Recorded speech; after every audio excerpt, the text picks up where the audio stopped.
How's it going, everyone? The Black Friday deals continue to roll on. This time around, I do want to highlight a new sale that's running over at Gamefly. Some pretty decent deals if you are okay with pre-played games, but some really solid stuff all around. Walmart's running some absolutely ridiculous deals right now. One in particular I see getting a lot of buzz. Amazon's got some good deals as well, so we'll get to that. We'll try to cover everything in this video. We're trying to do these Black Friday videos pretty consistently. Seems like you guys have been enjoying them. So first of all, Gamefly is having a pre-played sale right now. Some pretty notable deals that are beating out some of the Black Friday prices. So Valkyrie Elysium is $29.99. Given the fact that this game came out at the end of September? Yeah, I think it was September 29th. This is a really good price for Valkyrie Elysium, and I would say the perfect price to pay for the game. Square Enix was nice enough to hook me up with a copy of the game, and I did enjoy it. I liked a lot of things about the game. I thought the soundtrack was good. I thought the action gameplay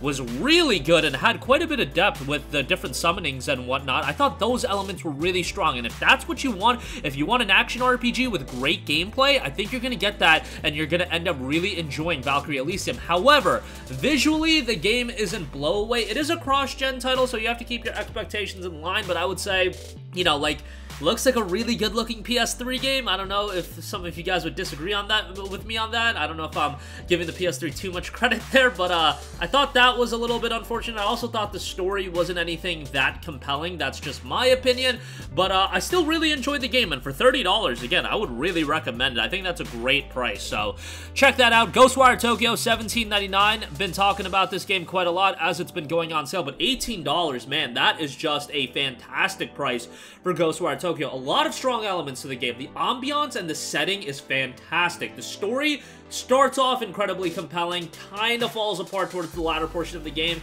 If you rush through the game, Ghostwire Tokyo is actually a pretty short game. It's got this open world to it with a lot of content, or a good amount of content, I should say, for a survival horror game. But if you just go through the main story, you can probably beat it in, you know, 11 to 13 hours. It's not that long, but I thought the gameplay was pretty interesting with the different elemental abilities. Overall, $17.99. I think that's a good price. The Quarry, the PS5 version is $29.99. Remember that this is going on sale at a lot of spots, but the PS5 version is usually $34.99 to $39.99. That's a little bit too expensive. $29.99, still probably a little bit too expensive, but hey, your mileage may vary there. Gran Turismo 7, PS5 version, $29.99. Excellent price for that. GT7 had its fair share of controversy, and rightfully so, with some of the ongoing as far as cost of some of the cars in game and whatnot, but if you want a racing sim, it's a pretty good one. I didn't spend as much time as I thought I was going to with this game, but I still had my fun out of it. At $30, if you're a fan of racing sims, if you got a PS5, it looks great on PS5 and plays great. I think that's a pretty good price. Steel Rising is $34.99. Probably wait for that to be a little bit cheaper. Diofield Chronicle, $39.99. Again, a little bit too pricey for my liking there. Last of Us Part 1, however, $39.99 on that. So it is going on sale at a lot of spots for $49.99 if you want it a little bit cheaper and you're okay with it being pre-played. I think $40 is an okay price for it. Like Last of Us 1, obviously, it's one of my favorite games of all time. I think the game is absolutely fantastic. But, you know, I always gauge things from a value standpoint, and the fact of the matter is the game is almost a decade old at this point, and you're still paying $40 for a pre-played copy. And you know, as far as remakes go, yeah, it looks better, it plays better, but you know, it's a game that really didn't need that upgrade. But if you've never played it, obviously go play it, and this is the version to play. By far, it's better than the PS4 and PS3 versions of the game, so, you know, take that for what you will. $40 is an okay price, all things considered. Saints Row 2022, $28 on that. I'm not even going to try to sell you guys on that, although I do think, you know, it's not as terrible as the world thinks it is. It's not a sin to gaming, as some people may have you think. Is it not great? Yeah, it's absolutely not great. It's like a 4 to 5 out of 10, but once I guess down to like Agents of Mayhem price, we're talking like $4 or $5, I think it could be worth a buy.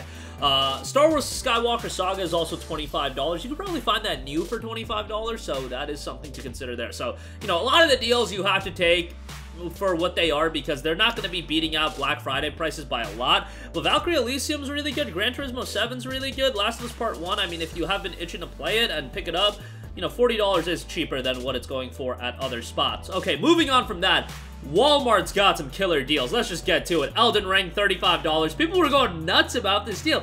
I figured everybody that wanted to play Elden Ring already picked up the game, but I guess there are people that haven't. I mean, Elden Ring did come out in February where there was like 8 billion games coming out. You guys got crazy backlogs. Maybe I should take that into account, but $35 for Elden Ring is tremendous. Do I think it's the greatest game of all time? No, but can I see why people, you know, raved about this game, gave it 10 out of 10s? Absolutely. Souls-like titles are just not my cup of tea all the time, but even, like, I think I do a pretty good job objectively assessing a game, even if I realize that, you know, some components of it aren't tailored towards my style of video games that I like. And Elden Ring is exactly like, look, there's a gorgeous, gorgeous world in this game. I found exploration to just be fun. You're finding new stuff, like, all the time in this game. Obviously, a ton of content, a ton of replayability. Just a great pickup for $35. I imagine DLC will be coming at some point, so that's probably going to extend the game a little bit, but yeah, this is a game. You guys know the deal with Bandai Namco titles and Souls titles more than anything. They know how badly people want to play these games. They will charge a premium for these games, so whenever you can get a sizable discount on these games, you go for it. I think Dark Souls 3 right now in a lot of spots is on sale. That game still has a $60 MSRP, and it's on sale for $30 on, like, the PlayStation Store. Like, what, bro? Like, yeah, Bandai Namco knows. They know that people want to play these games, and $35 is probably the best you're going to do for a long, long time, so just bear that in mind as well. Gotham Knights, $35 here. I didn't think this was going to get down to $35. I thought it was going to get down to $40. $35 is really good. Gotham Knights is a game I had issues with. 30 frames per second, in my opinion, to not have an option to go 60 is inexcusable in this generation. That is my personal belief. I know a lot of people disagree with me on that. I got a lot of flack for that opinion as well, but, you know, it's not like this game is a visual blowaway. We saw that person that uploaded the Arkham Knight and Gotham Knights comparison videos, and yeah, but there's still a lot to like about this game. The gameplay, I think, is good. Good bit of content. Found the characters to be fairly likable. Story was... I wasn't as crazy about it, but most people love the story, so, like, take their word for it. You know, I'm not a big superhero guy, so I'm not gonna, like, probably enjoy these stories as much as most people, but I still found it pretty good, and the world is pretty big. It's just, you know, it would be nice if it was 60 frames per second, but, like, that's a moot point at this point. You can also play it with a friend, so if you do want to play a co-op, hey, pick it up. You can get 2 copies for the price of what one launched for, so there you go with that. Call of Duty Modern Warfare 2, $55. Not a steep discount on this, but hey, Call of Duty, when you can get it on discount shortly after release, you take what you can get. Remember, this is a $70 title. Man, you guys might be surprised by this. I have been playing the hell out of this game. Even, how long has it been? Like 4 weeks after launch? 3 weeks after launch? I'm still playing this game almost daily, and maybe...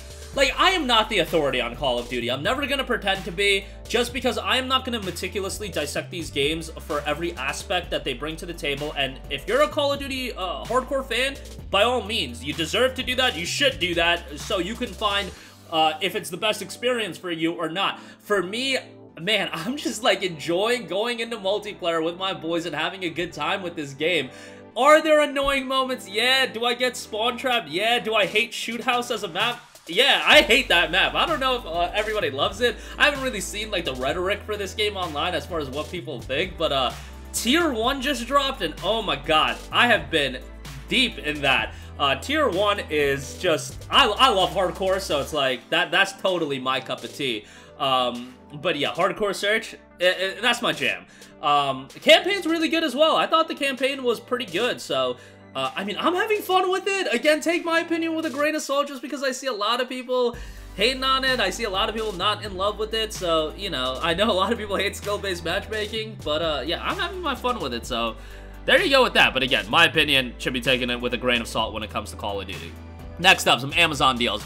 Horizon Forbidden West, 50% off for $35 for the PS5 launch edition. So obviously the PS4 version gets you the free upgrade, but I do know a lot of people just want that PS5 case, so $35 for Forbidden West is a fantastic deal. I think everybody agrees that the narrative is, at the very least, people will say it's fair to be decisive about it. Divisive? Divisive, I think, about it. Yeah, decisive is not the right word. Divisive about it. Some people I would say, like, it's like a 30-70 split of people that really liked it and people that hated it. I am on the hated it side. We'll see where they go with the third game, hoping they can course correct with it and, you know, not even course correct, just, like, do something quality with the narrative upcoming. But gameplay-wise, it's great. So much content in this game. Visuals are gorgeous, looks great on PS5, plays great on performance mode as well. 35 bucks, great deal on that. Demon Slayer, the Hinokami Chronicles, $30. Not the authority on Demon Slayer either. Tried watching it, gave it 3 episodes, couldn't get into it. That's usually my story on popular anime that I don't get into. But yeah, Demon Slayer is 30 bucks. I know people want to play this game, but Demon Slayer will never hold a candle to Bleach the 1,000-Year Blood War. Did you guys see episode 7? That was crazy. Lastly, Dying Light 2 Stay Human, $20 for this. I've been pretty vocal about my thoughts about this game. Nowhere near as good as Dying Light 1, but it's still fairly good. Dying Light 1 is an awesome game. Dying Light 2 has issues, bugs and glitches galore. That's like kind of not even to be expected. It's just like an issue with this game. You know, there's things to like. The parkour gameplay is still fantastic. The open world is enormous. Story starts off really, really good, much like Ghostwire Tokyo, then like totally falls off towards the end. I was very disappointed by the ending and everything like that, but yeah, I would still say it's a good pickup. $20 is good. If you haven't played Dying Light 1, go pick that up. That's like $7.99 on the PlayStation Store right now. You'll have a great time with that, and then you can check out Dying Light 2. But Dying Light 2 is a good game in its own right. PS4 version will get you the free upgrade. So take that for what you will. But that is going to do it for me. Again, new sale over at Gamefly. Some good deals there. Elden Ring. I know everybody's raving about that deal. Gotham Knights. For a recent release, that's a good discount. MW2. Recent release. Call of Duty. Decent discount on that. Horizon, Demon Slayer, Dying Light 2. As always, links to everything will be in the description box down below. That's going to do it for me. Thank you for watching, and goodbye.